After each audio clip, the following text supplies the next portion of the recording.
Good evening, good evening, good evening. What's up, everybody?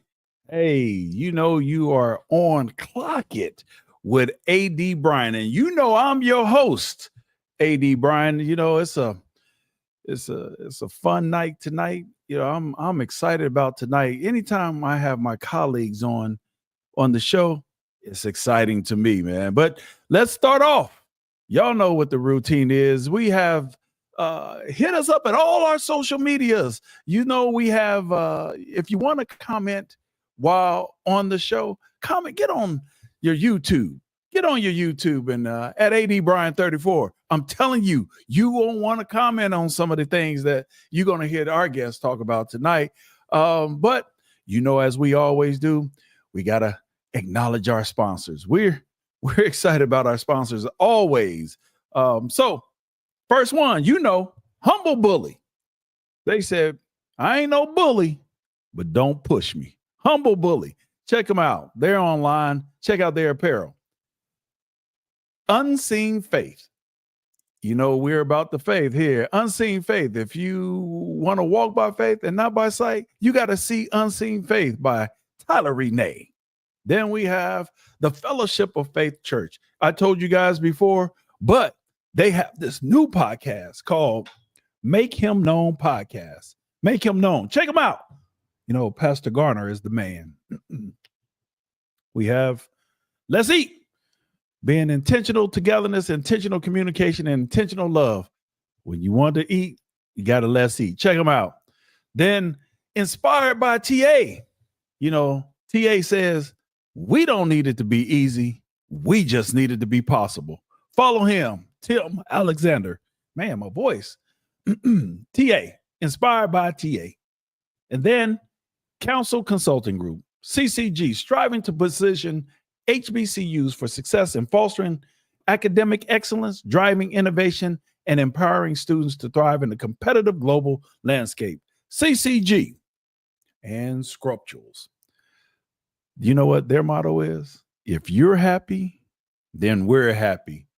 For all of your apparel needs, call 256-337-7085. Trust me, you want to call them. They are great at what they do. All right. We paid our bills. Now it's time for the man. You know what? There are leaders who manage programs, and then there are leaders who shift paradigms. Tonight, I'm sitting down with a man whose career has spanned powerhouse institutions, and he has left a legacy every stop he's made.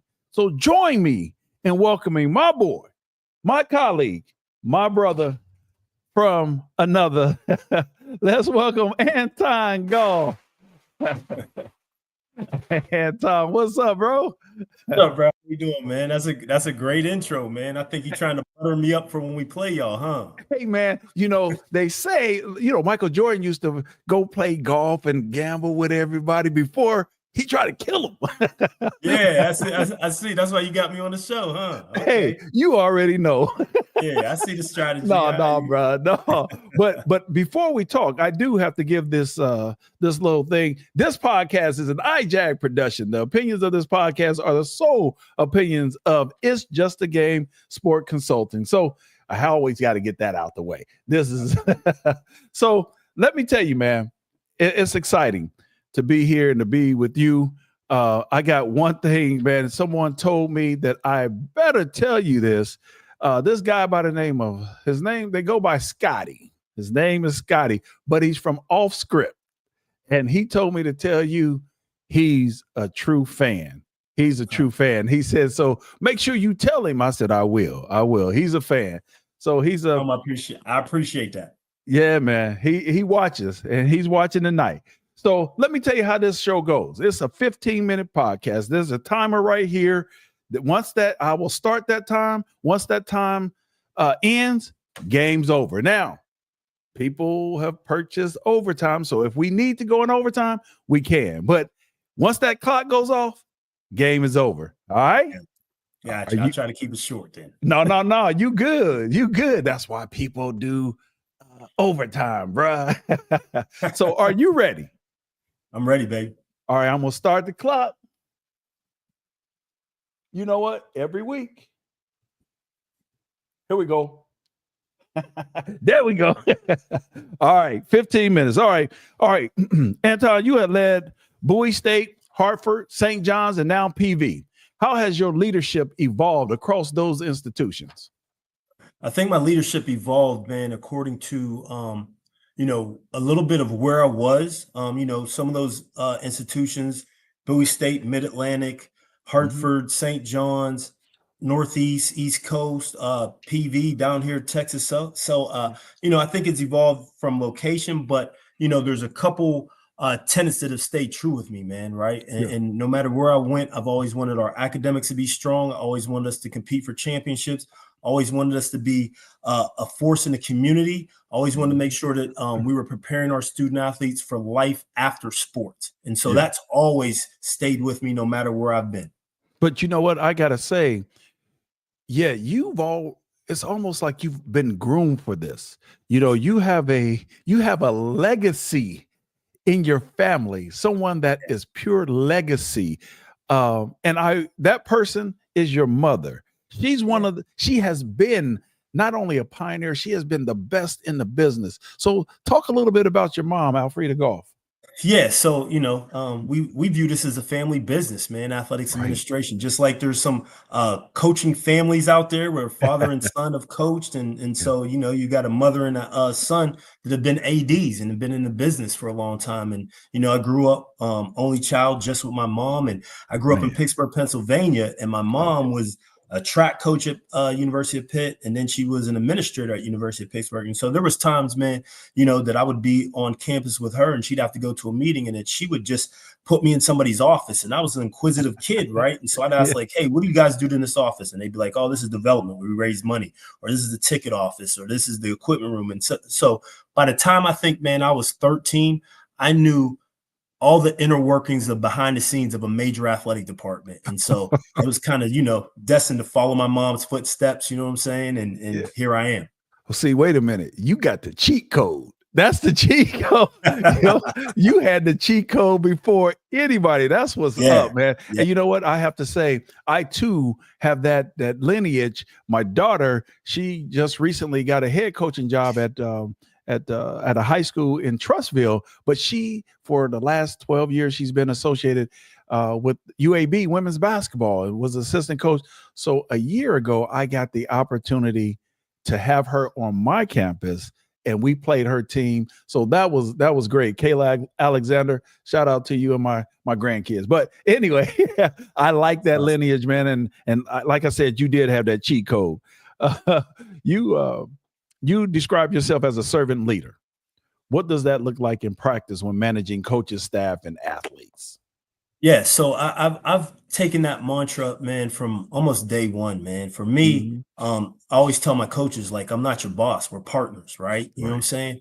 Like, right. for me, Watch it's it. always about providing the resources to be able to give them so they can be successful. And Right. that's our coaches, that's our student athletes, that's administrators on campus, those who supposedly report to me, those who I work with. Like, I've always wanted to help other people be successful, because that, to me, I felt like that was making me successful. And so that's where I came up with the servant leader mantra of, you know what I'm saying? I just want to be here to serve. I got some spirit in me, man. And so, Jesus Yeah. was the best servant leader ever. And so, Clock it. Clock that's, it. what I try to model after. You know, um, people don't take advantage of what you just said. If you follow that path of Jesus and his servant leadership, I mean, it's you can't fail. And I'm happy to hear that that's what you've done. You've and I got to say this, I'm going to deviate from what some of the questions I had, because I've heard about you. I've heard you used to do this type of leadership at Bowling Green. We have a couple of mutual friends. Shout out to Cedric Howard and Ron Todd. I like those guys are from Dayton, Ohio, and they talk about your leadership. We want to talk about what you did at Bowling Green. Yeah, hey, yo, first of all, shout out to what we call not just Cedric, but Sweet Said. You know what I'm saying? He's always been known as Sweet Said. And Sweet say yeah. I was a student athlete at Bowling Green, man, and that's how I met Cedric. And like and you Mhm. mentioned Ron Todd. Ron Todd was one of my teammates there, and ended up pledging Cap up there as well. So I'm a Okay. noob, and so like when I was there, man, like I got taught by some great teammates, right, Right. about what leadership truly is. And so I kind of modeled my leadership after those guys, right? There were some older Right. guys that got there, and what a lot of people don't know, when I was a freshman, I Mhm. was only 17. Oh, So, and I didn't turn 18 until the spring semester. So my whole freshman year, I was 17. So really should have still been in high school. And right. And so I had some great leaders, man. A couple guys that I actually pledged with, but guys I played with that went on to do great things. It took me under their wing and just showed me what leadership was about. And so I kind of modeled myself off of them when I was at Bowling Green, man. And so there was never anything, man, that if somebody asked me to help them do something, man, I'd always step up and do it because I feel like that's what leadership is. right. And that's why I brought that up because that's what they said about you. And that again, you had the cheat code early. So it just helped transform you into what you're doing, man. And I know that you have the blueprint. And And and honestly, and and I'll tell you this too, man. I fought being in athletics administration for a long time because of my mom. Like wow. because she's such an icon, and I Yeah. didn't want to always be known as Alfreda's son. I tried not to do this stuff, right? Right. And Right. it's come full circle. Me and her joke now because she's like now when she goes to the NACTA convention and stuff, people walk up to her and say, "Hey, you're Anton's mom."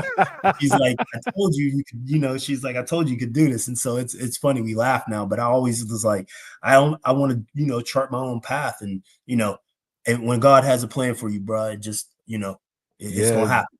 Yeah. Don't you can't fight it. Can't fight it. Now, you being an African American leader, and one of the things that they talk about that is difficult in this time of day is the fundraising. However, what's your approach when it comes to fundraising and facility development, particularly in HBCU? So, we're fortunate enough here at PV to be so close to Houston, right? We're Right, right. 30 minutes from Houston, fourth largest city in the country. And so there's a huge population here. Mhm. And we try to make sure that we touch everybody. I don't care if they're black, white, Hispanic, whatever. If you are interested in partnering with a great mid-major Yep. university and athletic department, Mhm. PV should be top of your mind. And so Right, we've gone out as far as our corporate sponsorship. We brought in Tamar. I've got a general manager who handles that. Um, I've got a young lady who handles our development. And so we go out and we make sure that we're trying to touch not just PV alums, but we're trying to touch the community and we're trying to touch corporations right, because in this landscape now, like fundraising has always been important. Like the last 25 years, fundraising has been important. right, Now with NIL, right, fundraising is paramount, right? Because not only do I have to fundraise for operations, I've got to fundraise to be able to pay players, quite frankly, right? And so right. that's got to be a major function and a major focal point of what we're doing here. And so what we try to do is be strategic about who we think we can partner with from an individual standpoint, from a group standpoint, and from a corporate standpoint. Well, I was on your campus several times, and I've seen some of the facilities.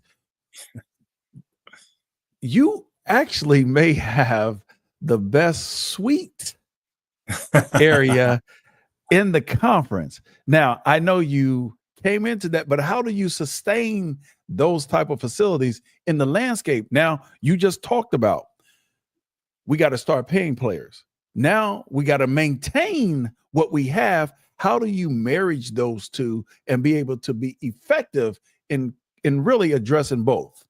Yeah, and that's what I'm doing right now. We built all of our athletic facilities 2016, right? So we're Mm, coming up on 10 years, and we really haven't done anything as far as upgrading them and really the maintaining piece. Right now, some right, things are starting to break down a little bit, and I've got to come in and do massive either renovations, upkeeps, or things of that nature. And so what I've tried to do is just look at it from a strategic plan aspect and say, yeah, okay, I can't do all this right now, right? Right. But what's the most important thing, and prioritize it and try to do at least one major project each year. Like right now, I'm trying to write in the month of August, put up a brand new video board, right? Our video Right. board's older, and so that's a priority right now. Our when I got here in 23, spring 24, I turfed the infield of our baseball field, right? Right. Redid our Right. tennis courts, redid our soccer field. So I'm always trying to do something every year to try to upkeep and keep our facilities top notch. Because here, not only do I have to compete against all you guys in the SWAC, man, I got to Right. compete against all these folks in Texas as well. Right. And Right. Texas is a huge state, and we've got a lot of FCS mid-major institutions that we've got to fight, before we even think about playing you guys, because, any very good Texas student athlete, we got to fight off Tarleton, Stephen F. Austin, Incarnate Word, all those guys, Right. UTSA, Texas State. So it's a battle, and you've got to be able to offer great facilities, a great experience, and now NIL. You're right. You're right. Samuel Seals said a strategic plan is key, and that was going to be part of my next question. Was you have created a strategic plan for PV in the short time that you've been there, and I can see it happening. I can see everything is going on. So, in doing that and knowing that your facilities and creating that, how do you add mental health and wellness into that strategic area? Yeah, so what I've done, man, we've got 5 Panther pillars, right? We Okay. got academic excellence, Yep. athletic excellence, career development, community service, personal development. Under our personal development, we put nutrition, mental health in there, right? We've Got it. got Houston Methodist, who is our healthcare provider for athletics. Right. We've carved out within that sponsorship with them nutrition and mental health hours that we can have Mhm. our student athletes take advantage of, right? We bring in mental health experts to focus on our student athletes to work with them, because what 20 years ago, man, we weren't talking about mental health, right? No, Mental not health at all. was like if you was running down the street, half naked, like, okay, that guy got some issues, right? Yeah, right, But right, it wasn't, nobody talked about, man, I just don't feel right today. Or right, nobody used to say, hey, man, I need a mental break, right? Now right. that's common. And part of it is the social media, the pressures, all those things that have grown that we didn't have when we played. You know what I'm saying? Not at And so all. we've got to be able to be intentional about that, because if you're not taking care of everybody takes care of the physical health, right? You got strength Right. and conditioning, you got training staff, but you also have to take care of the mental health, because you can be strong and as fast as you want, but if you're not right mentally, you're not going to be able to perform at your highest level. And so we want our Panthers to perform at the highest level. So we make sure that we try to take care of as much as possible mental health. And then we partner on campus as well. Yeah, yeah. No, that's dope. That's dope. So clock that. So you you have been one that has gone from HBCU, went to the highest level. You went to D2, went to the highest level, St. John's, and now and I never say and you're back down. No, because we're equal to me. In my mind, we're there. So you made a lateral move. In some cases, you've elevated from Mhm. St. John's to PV. How were you able to do that and manage again those different alums and that different system? I think first of all, man, I've always worked for the job that I had, Yep. right? Like a lot of people like, I want to do this because I want to get there. And I never thought like that. I'm like, yo, man, I want to be the best I can possibly be at this job, whether I'm the AD at Bowie, Hartford, St. John's, PV, right? The one big thing for me, and people don't know, like at St. John's, they don't have football, man. I'm a football guy. I was Right. fiending for football. So that's what made me take the Northern Illinois job, go back to the MAC where I played and where Right. I first started at Kent State, right? And then Right. come down to TV, man. But I needed football. And so that was huge for me. But for me, it was just always trying to be the best as I could possibly be, man, and let my work stand on its own and let people Yeah. judge that however they want to judge it, good, bad, or indifferent, man. And hopefully make a difference, man. I've always tried to leave the place better than I found it. Yeah, yeah, and you've done that every place you've been. Now, if you had, I want to ask this question before our time ends. tell me about your thoughts about SWAC TV. We're getting into SWAC TV. I need your thoughts on that. I'm excited about it, man. Right? Because we do a lot of stuff on our YouTube channel. Right. But now, if you're able to have all of our, especially our Olympic sports, man, all in Yeah. one place, showcasing them, and then be able to make revenue off that. So now we can share that. That's an extra revenue piece, and I'm excited about it. But you know what? And that leads me into this is who's going to be on the show on Sunday. I Boss, have Dr. Charles McClellan, the SWAC commissioner. You know, everyone is talking about SWAC TV and other things. And you know, I don't care what you say. I think by far he's been the best commissioner that we could have, and I'm excited to have him on the show on Sunday. So tune in for that. But I do want to say, and one parting question. What's your prediction on when you come up on the hill? My prediction is we're gonna win, man. Oh, okay. Hey, bulletin board material. Hey, put it out there, man. Hey, yeah. No, I do want to say, I love your coach, man. He's a great person and then a great coach. So I want to say congratulations to you, man. I appreciate you coming on. Clock It with AD. You all know I have his email or not email, website address scrolling at the bottom. So you could go buy your season tickets, support my brother at Prairie View. Please support him. He's been he's a good dude. He's a good dude. So I appreciate you being a friend and I thank you. But everybody, remember, it's just a game. So be humble, stay humble, but most importantly, be your best. I'll see you on Sunday. Peace.